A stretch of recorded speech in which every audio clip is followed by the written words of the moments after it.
Hi guys, welcome to another video from DIY Daily. Today we're going to show you how to do the service light reset on this 2016 Ford Transit Courier. I'll just light up to show you what lights we've got on.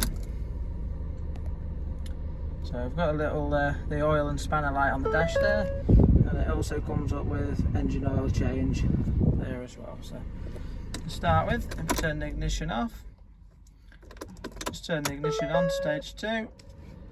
Press and hold the accelerator and the brake at the same time. And keep that depressed for, it takes between 20 and 30 seconds.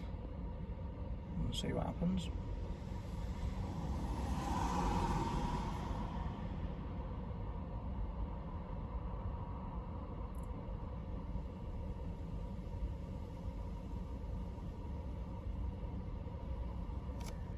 Once you've held it down for at least 30 seconds, release both pedals together and turn the ignition off. You can turn it back on again. Let's have a look. Start it up this time. And you can see the spanner light's gone off the dash there, and we've got no warning in the centre there either. So that's that.